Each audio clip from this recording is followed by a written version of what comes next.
Abiola was the eldest of 3 daughters in the family and always felt a great responsibility for her sisters. Her father, a strong and respected man, was an example of strength and perseverance for her. But everything changed suddenly when he ended up in the hospital after a severe stroke. The diagnosis was serious, a deep coma, and doctors did not give comforting predictions. From that moment on, Abiola's life turned upside down. Now the whole family depended on her alone. Her mother died a few years ago, and her father was the only source of income.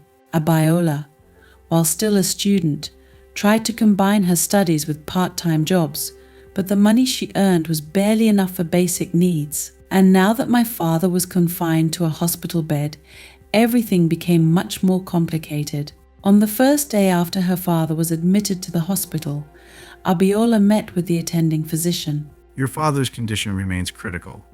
At this stage, we can only maintain his stability, but expensive treatment and rehabilitation will be required. It may take months or even years. We will do our best, but you need to be ready for a long fight.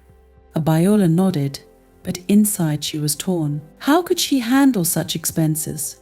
The money she earned was only enough to cover the basic needs of her younger sisters, and even this balance was difficult to keep. Now medical bills have been added to this, which have already begun to grow at an incredible rate. The next day, Abiola, trying to figure out how to solve her financial problems, went to work. She worked part-time at the local library, but even this small salary was not enough to cover the cost of food and utilities, not to mention hospital bills. Sitting at the counter and half listening to her colleagues discussing the latest news, she thought only about how to find the money. She knew that her younger sisters needed her more than ever. One of them was still a schoolgirl, and the other had just entered the university. It all fell on her shoulders.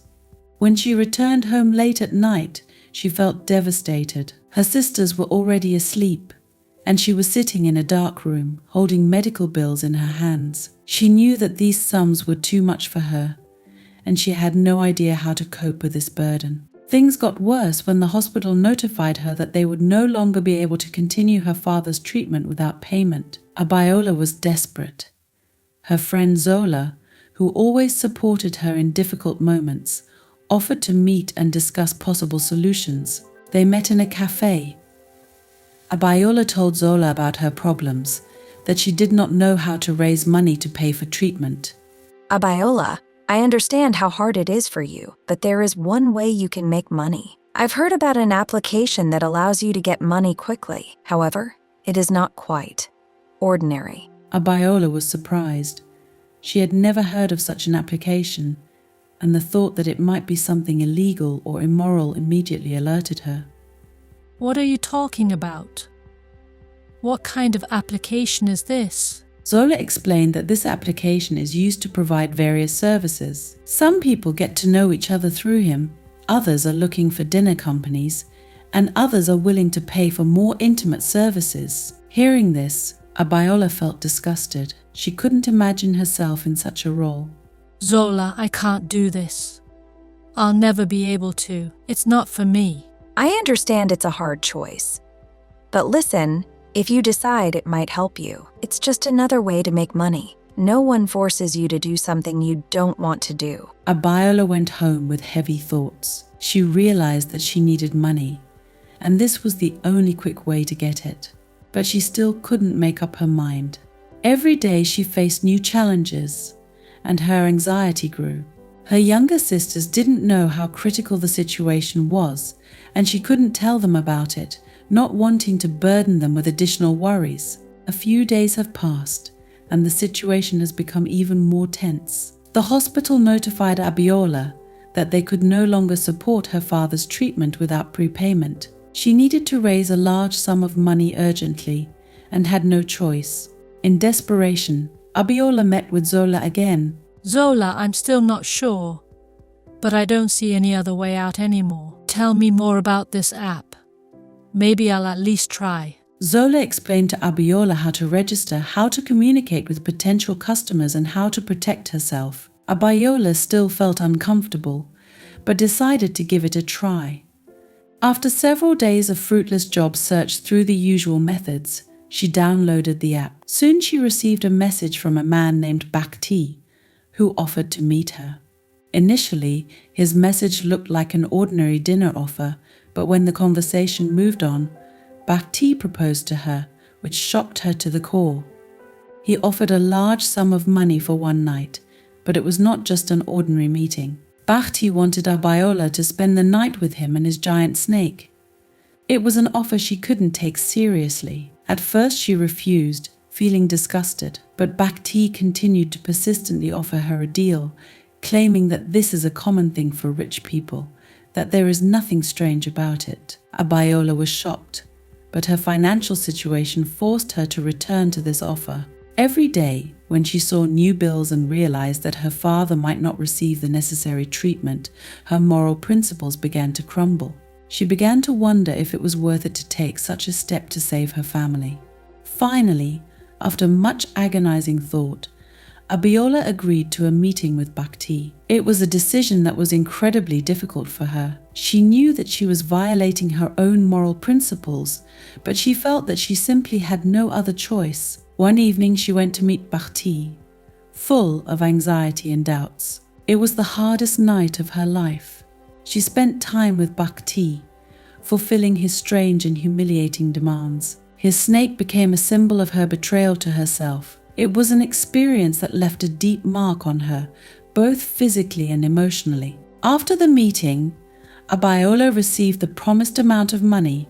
She immediately sent the money to the hospital to pay the bills for her father's treatment. But instead of relief, she felt humiliated and devastated. It was hard for her to even look at her sisters, let alone explain to them how she was able to get the money. This act left a deep mark on her soul, and she did not know how to deal with the guilt. A few days passed, and Bhakti tried to contact her again. He wanted to continue their meetings, but Abiola couldn't do it anymore. She blocked his number and tried to shut out this grim experience. However, thoughts of what had happened did not leave her. She felt the weight of her actions every day and every night. One evening, sitting in her room, she realized that she had to do something to break this vicious circle. She couldn't let Bhakti drag her into this again, and despite her fear of the possible consequences, Abiola made the decision to protect her family at all costs. Abiola was sitting at a table in a small cafe with a cup of tea, trying to distract herself from the disturbing thoughts that had captured her last days. Her father was still in the hospital, in a deep coma, and every new day brought more and more medical bills. She knew that the money she had left would soon run out, and her younger sisters needed her more than ever. All this was bothering her. When her friend Zola entered the cafe, Abiola looked up at her with tired eyes and tried to put on a smile. But her mood was too heavy to hide the inner pain. Cinder noticed it right away. You look terrible, Abiola.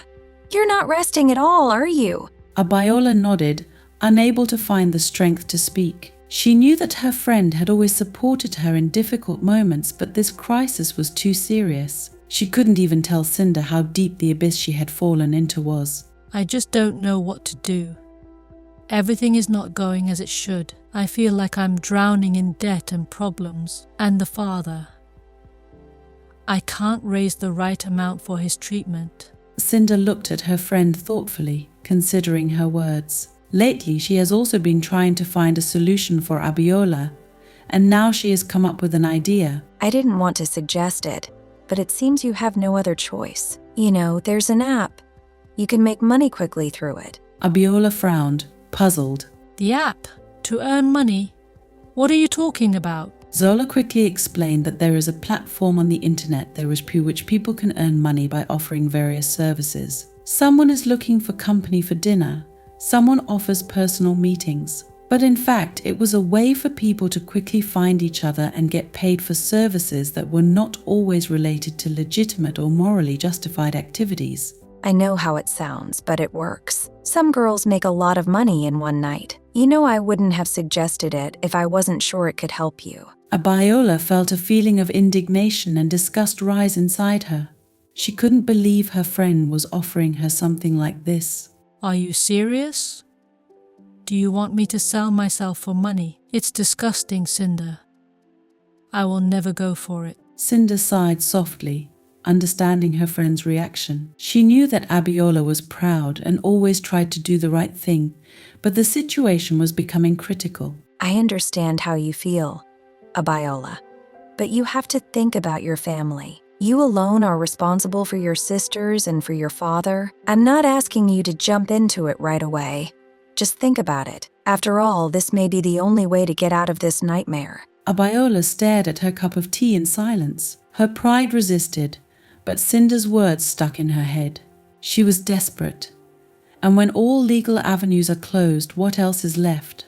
But she still couldn't accept the very idea of selling herself for money. After this meeting, Abiola returned home, lost in thought. Her sisters were already asleep, and the hospital bills were on the kitchen table, reminding her that time was running out. She spent a sleepless night struggling with inner doubts and trying to find a solution. The next day, she couldn't stand it and downloaded the app that Zola was talking about. She didn't want to get involved in this, but her hands were shaking from the realization that there were simply no other options left. After registering, Abiola just watched other users work for a while. She saw a variety of offers that ranged from simple dinner meetings to clearly illegal and dangerous services. Every new message disgusted her. People offered strange, sometimes immoral things. She hated even thinking about answering someone. But then a message came from Bhakti. It was the first offer that looked relatively innocent, just dinner and company for a decent amount. Despite everything she felt, Abiola decided to respond. They agreed to meet at one of the prestigious restaurants. Bhakti presented himself as a rich businessman who simply does not have enough company and assured her that there are no hidden conditions. The offer seemed safe to her.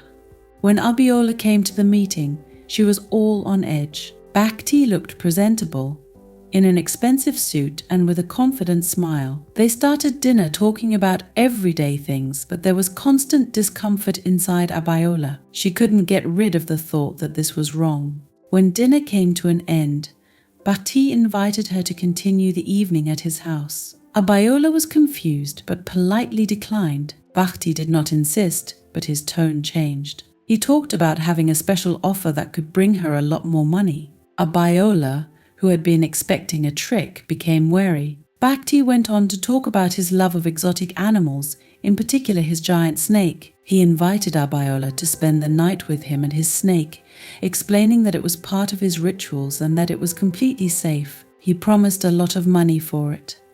Abiola felt her heart tighten. It was disgusting and terrible.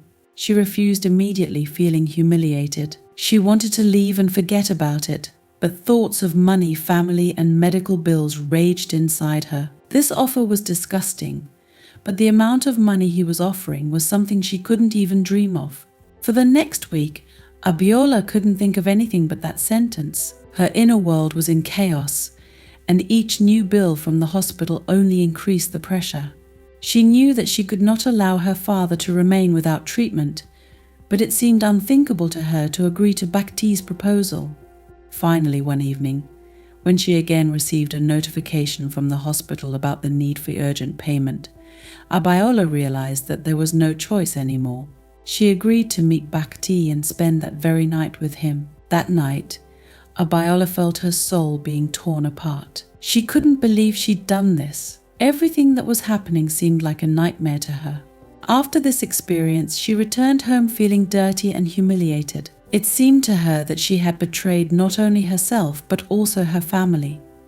Despite everything, the money from Bhakti helped her pay for her father's treatment, but the inner emptiness and guilt haunted her.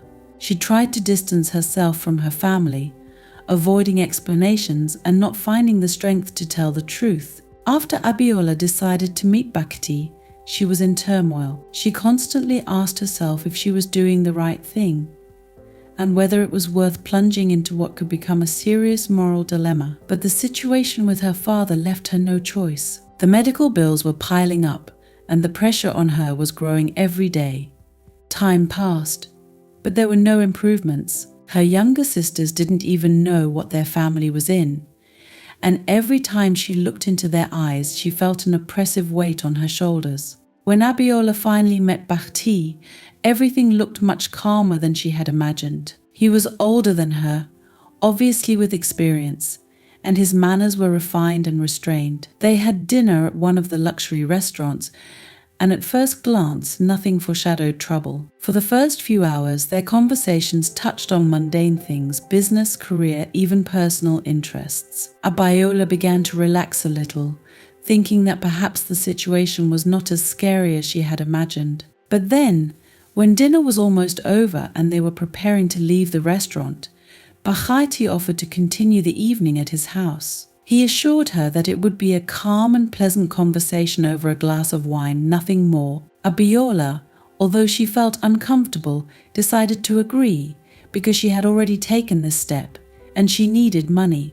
It seemed to her that the situation was under control. When they arrived at his house, she was amazed by his luxury. A huge mansion with marble floors, high ceilings, and expensive furniture. The scent of expensive perfume was in the air, and the surroundings seemed too refined for her to feel comfortable.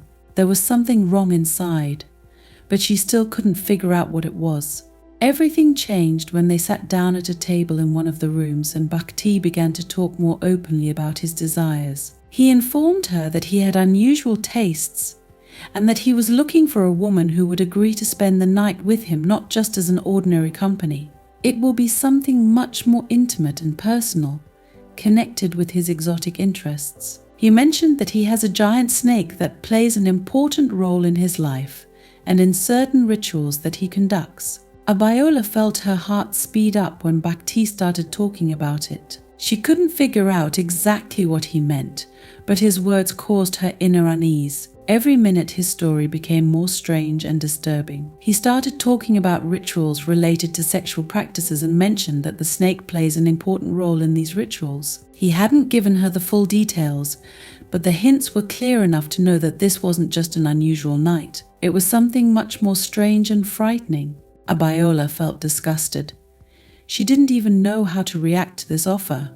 Something inside her screamed that she needed to leave immediately, but she couldn't move. Everything he offered seemed wild and immoral to her, but Bhakti kept talking, convincing her that this was just a part of his culture, his hobbies, and that there was nothing wrong with that. He promised her a lot of money in one night, the kind of money that could cover all her debts and even more.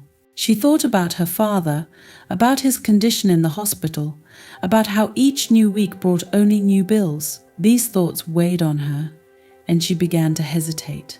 Bhakti was persistent but polite. He did not put pressure on her directly, but his offer was so tempting that she began to lose ground. Two voices were fighting inside her. One said that she should never agree to something like this, that it was unacceptable and insulting. But another voice, more pragmatic and desperate, whispered that this was her only chance to save her family from financial ruin. She could get enough money to pay for her father's treatment and provide for her sisters, but the price was her moral integrity. Abiola left Bhakti's house without giving him a final answer. She left to think, but there was still a heaviness inside her from the realization that she might have to come back and accept his offer. She tried to distract herself, did routine chores, worked, but the thought that this could be her only salvation did not leave her. In the following days, Bhakti contacted her several times, reminding her of his proposal. Every time she saw his messages, she was overcome by a wave of disgust and anxiety, but each time she realized that she had no other choice. All her attempts to find another job, take out a loan, or get help were unsuccessful. She knew that time was running out, and if she did not make a decision, her father could go without treatment, and her family would be in even greater crisis. There came a moment when the financial pressure became unbearable. She couldn't delay the decision any longer. Every new day brought only new debts and bills, and every day her despair increased. In the end, Abiola agreed to Bhakti's proposal. She understood that this was a step that she would never forget, and that would change her life. But she saw no other way out. When she met him again, she was filled with fear and self-loathing. Bhakti was calm and restrained, as if nothing unusual was happening. He met her at his house, and everything went according to a pre-arranged plan. Abiola tried not to think about what was ahead of her, but her body and mind resisted every step. She felt her soul being torn apart. That night, Bakhti performed his ritual. He brought the snake as promised and forced Abiola to participate in his strange rituals. It was an experience that left deep emotional and physical wounds on her. Everything that was happening seemed unreal to her, as if she was in a nightmare from which it was impossible to wake up. After it was over, Bakhti handed her the promised amount of money. She accepted them, but instead of feeling relieved, she felt empty and dirty. This money seemed disgusting to her, but she knew that it was necessary to save her family. There was a huge weight inside her, and she couldn't figure out how she could live with it. When she returned home, she paid all the bills for her father's treatment. She did what she thought was right to save her family, but the price she paid was too high. She could no longer look at herself in the mirror. She could not calmly communicate with her sisters. Every new minute of her life was filled with shame and pain. After that, Bakhti tried to contact her again, offering her new meetings, but Abiola refused. She blocked his number and tried to forget everything that had happened, but it was difficult for her to cope with the consequences. There was a constant struggle going on inside her, and she didn't know how to deal with the guilt that was eating her up from the inside. Her life has changed forever. What she had done for her family had left a deep mark on her that could not be erased. Abiola thought about Bakhti's proposal for a long time. Every time she recalled his words, a wave of disgust rose inside her.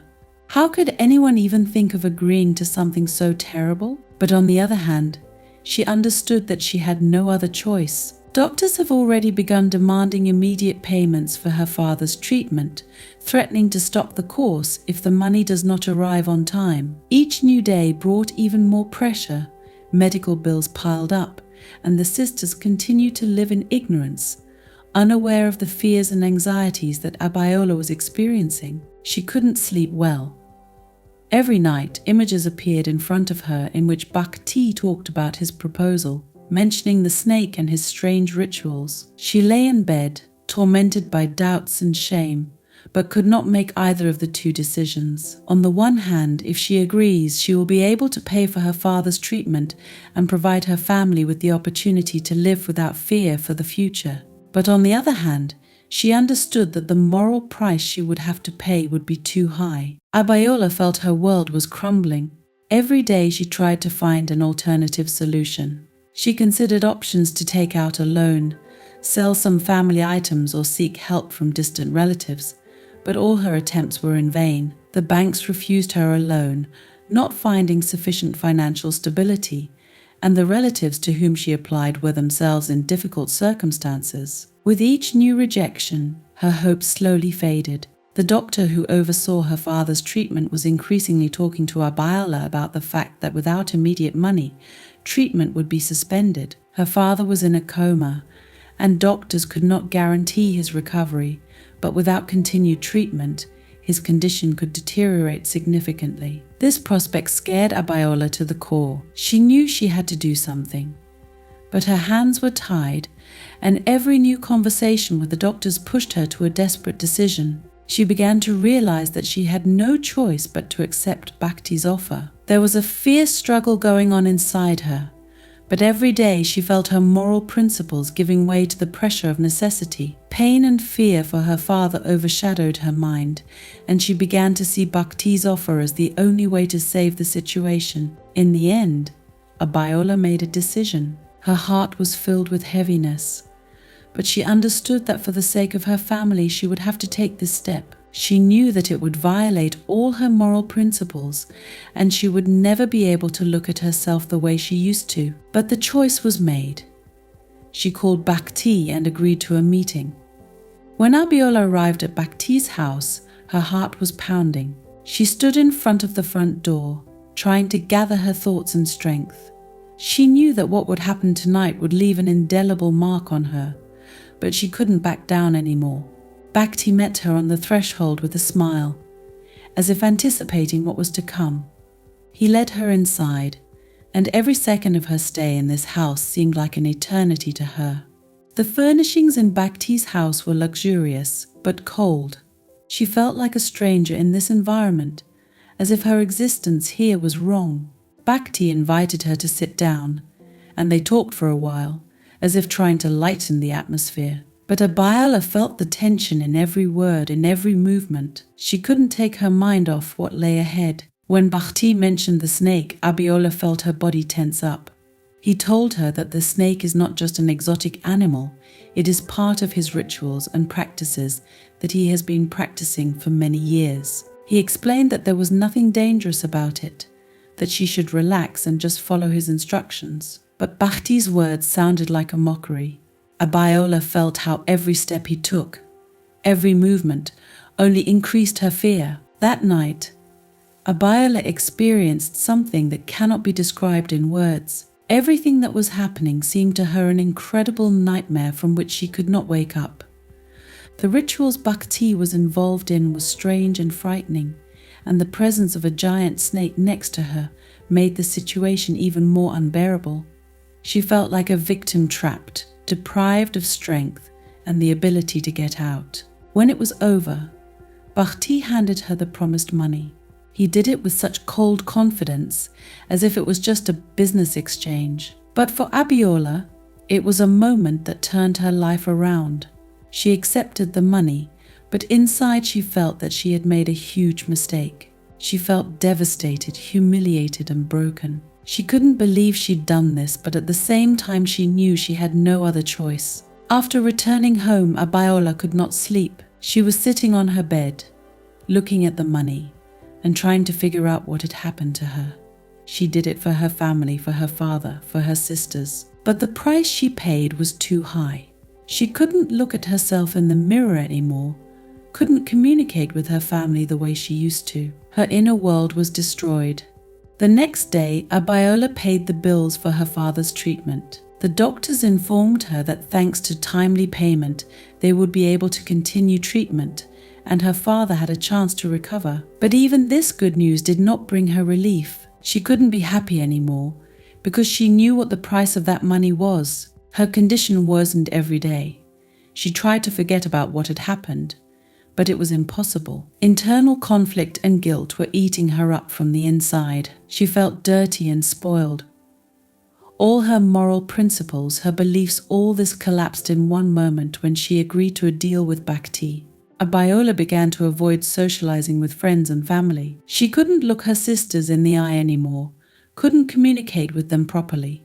Every time they talked about the future, about how they hoped for her father's recovery, she felt pain tearing through her inside. She knew she had saved them, but at the same time she had betrayed herself. Bhakti tried to contact her again several times. He sent messages, suggested new meetings, but Abiola couldn't bear the thought of meeting him again. She blocked his number, hoping she would never hear his name again. But even that didn't help her get rid of the heavy feeling that night had left on her. Abiola didn't know how to move on. Everything that had been important to her before seemed meaningless now. She couldn't find the strength to move forward.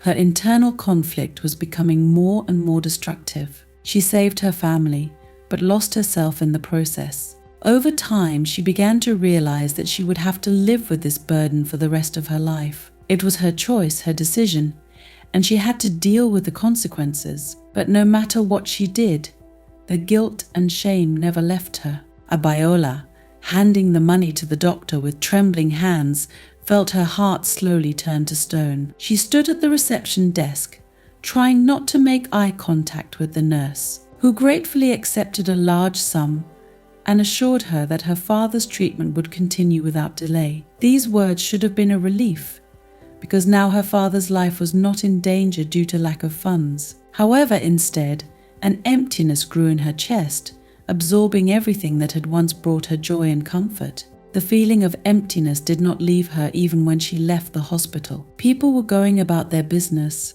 laughing, chatting. It seemed that nothing in their lives bothered them as much as it bothered her. Abiola felt like a stranger among these people, as if her world was separated from their reality by an invisible wall. This wall grew taller and stronger as she moved away from her old life, friends and sisters. She could no longer share her feelings, her thoughts with them. She could not look them in the eye, knowing what she had done to save their father. When she got home, Abiola tried to behave as usual. She cooked dinner for the sisters, smiled as best she could, tried not to betray her inner feelings, but it was hard for her to maintain this mask of normality. Every time the younger sisters asked about their father's condition or discussed how they would be able to visit him soon, she felt a cold sense of guilt squeeze her. She couldn't tell them the truth, couldn't show them the price this chance for their future had paid. The internal dialogue that was going on in her head was full of condemnation. Every night she couldn't sleep, hearing a repeating voice in her head which endlessly reproached her for the decision she had made. "You betrayed yourself. You violated all your principles," this voice said. Her mind was trapped by guilt, and no amount of excuses she tried to give could drown out that voice. Over time, Abiola began to distance herself not only from her sisters, but also from her friends. She no longer answered the phone, did not meet with them, and avoided any attempts to get in touch. Walking, partying, or even simple communication via messengers became unbearable for her. Every time she heard from friends about how their lives were going, how they were rejoicing and experiencing ordinary everyday problems, her own problems seemed to her too dark and monstrous to talk about. She felt that her friends would not be able to understand her, and because the truth about what she had to go through would destroy their friendship. She had nightmares at night. She relived the moment over and over again when she agreed to Bakati's proposal. In her dreams, it wasn't just a business exchange, it was a nightmarish ritual where she felt like a powerless victim. The snake that Bakti used in his rituals became a symbol of her inner struggle and fear. She saw herself in these dreams as a puppet, deprived of free will, who was forced to submit to something dark and alien to her nature. The feeling of shame for her decision became so strong that it paralyzed her. She tried to live as before, but everything seemed wrong, fake. Simple things like cooking or going to the store seemed unbearable to her now. Every time she left the house, it seemed to her that everyone around her saw her shame, that they knew what she had done for money. This feeling followed her everywhere. Abiola tried to find solace in religion, but even prayers did not bring her relief. She sat in her room for hours, praying and asking God for forgiveness, but there was a black hole in her heart that nothing could fill. Her faith, which used to be a source of strength for her, now seemed empty and distant. She couldn't forgive herself, couldn't accept what she had done. She sought forgiveness, but it was not in God or in herself. Days turned into weeks and weeks into months, but Abiola's condition did not improve. Her father really got better. The doctors informed her about the positive changes, but even this did not bring her joy. Every time she visited him in the hospital, looking at his face, at his sleeping body, she felt not relief but bitterness. She knew that his recovery was paid for by her pain and humiliation, and this feeling became her constant companion. Her physical condition also began to deteriorate. She slept poorly, ate almost nothing, and constant stress affected her health. She was losing weight, her skin was pale, her eyes were dull. Her sisters noticed the changes, but every time they tried to ask her what was going on, she kept quiet or just waved them off, assuring them that everything was fine. But they knew something was wrong, and that only made her feel more guilty. One day, one of her sisters tried to talk to her more seriously. She asked Abiola why she had changed so much, why she no longer talked to them as before. Abiola couldn't give her an answer. She just pursed her lips and looked away. She knew she couldn't tell the truth, but the silence was torture for her, too. Every time she saw her sisters happily discussing the future, how they were making plans for life after her father's recovery, she felt worse. They didn't know what she had to go through for their well-being, and this sense of mystery tore her apart. She couldn't be around them anymore, couldn't share their joys and worries with them. Her whole life was now riddled with guilt and shame, and she couldn't get rid of it. Abiola realized that she could no longer live as before. Her future has become hazy and bleak for her. She did not know how to return to normal life, did not know how to restore her inner harmony. Her soul was broken, and no amount of money, No amount of success from her family could heal this wound. Every morning was a new challenge for her. She woke up feeling empty, not knowing how to live another day. Her thoughts kept returning to that night, to the moment when she made the decision that changed her life forever. She tried to seek forgiveness, but she could not find it either in herself or in the world around her. Her relationships with others became so strained that soon she almost completely stopped communicating with friends. She couldn't pretend that everything was okay anymore. She couldn't continue to lead a normal life when something terrible was happening inside her. Her friends tried to figure out what was happening to her, but she avoided all questions, becoming more and more withdrawn into herself. Every day she felt like she was losing herself. Her life, which had once been filled with dreams, plans and hopes, now seemed ruined to her. Everything that had brought her joy before was now indifferent. She no longer saw the point in her actions, no longer felt alive. Guilt became like a black hole for her, which consumed all her emotions and thoughts. She couldn't run away from him, couldn't find a place where he wouldn't chase her. Every morning started with this feeling, and every evening ended with it. She realized that her life would never be the same again. After Abiola agreed to meet Bhakti for the first time, her life began to slowly collapse. She tried to return to normality, continue to take care of her family and restore peace in her soul, but guilt and shame left her little chance. She felt constant tension and fear that someone would find out about her actions. But as it turned out, her nightmare was just beginning. Bhakti, realizing that Abiola was now in his power, began to gradually increase his pressure. At first it was innocent messages and calls. He started with simple phrases like "Hi, how are you?" or "Don't you want to meet again?" However, there was something sinister behind these seemingly harmless words. Abiola intuitively felt that Bhakti was not going to let her go just like that, and her intuition was not deceived. Over time, his messages became more and more intrusive. He started demanding new meetings, and when she refused, the tone of his messages changed. There was a threat in his words. He started hinting that if she didn't agree to meet again, he would reveal their secret. These threats were veiled, but Abiola understood that Bhakti was serious. She was trapped, on the one hand, fear for her family and for her reputation, on the other, fear of Bhakti, who could destroy everything that she had been building for so long. One day Bhakti even came to her house, which caused her a real panic. Her sisters were at home, and she was afraid that they would see him, or worse, hear what he was talking about with her. Bhakti, being a cold-blooded manipulator, was able to keep the situation under control, and this made him even more dangerous. He was sure that Abiola would not go anywhere and sooner or later would obey his demands. For her, it was like living in a constant nightmare. The more Abiola refused to meet again, the more insistent Bhakti became. He began to threaten not only her, but also her family. He said that if she didn't comply, then everyone would know what she had to go through for the money. Abiola was cornered. She felt powerless and didn't know how to get out of this situation. Every day brought her new stress.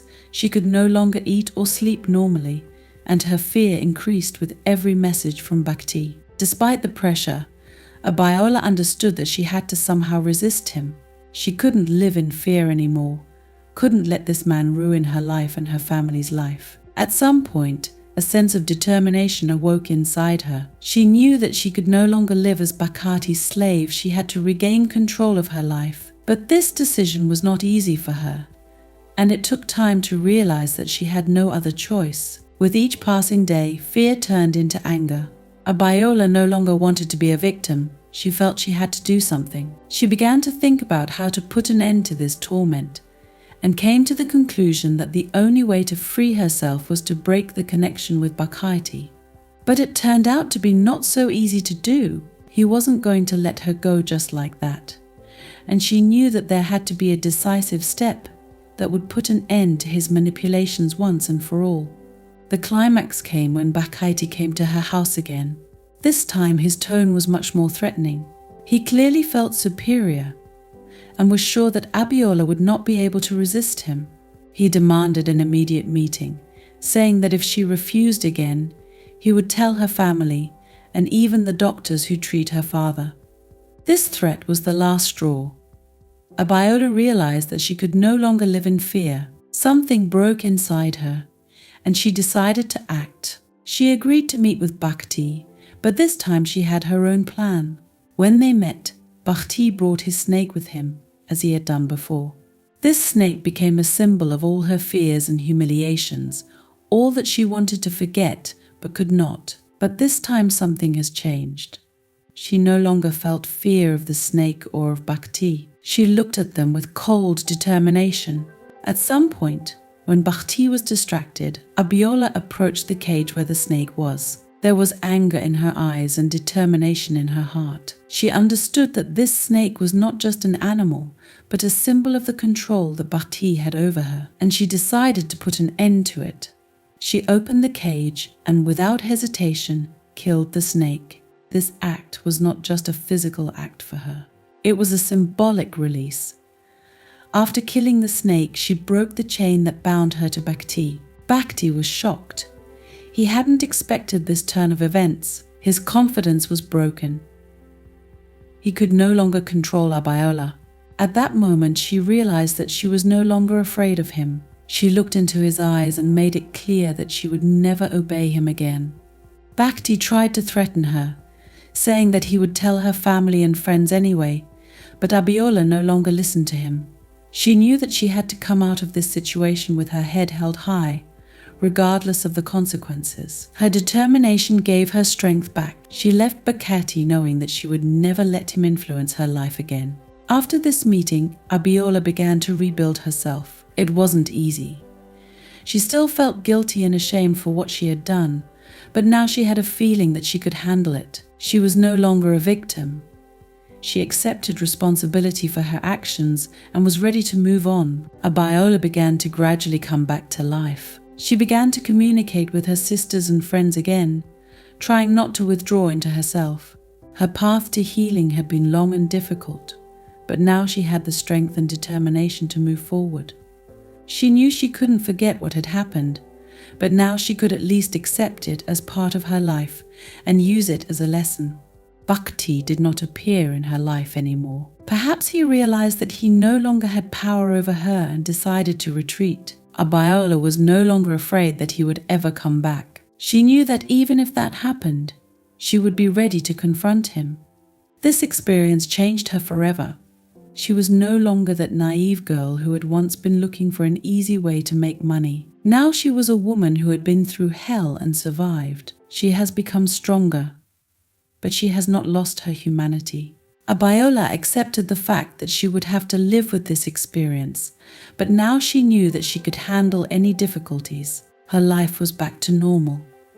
She continued to take care of her family, but now she did it with a sense of self-confidence. She no longer looked for external solutions to her problems, realizing that the real power was always inside her.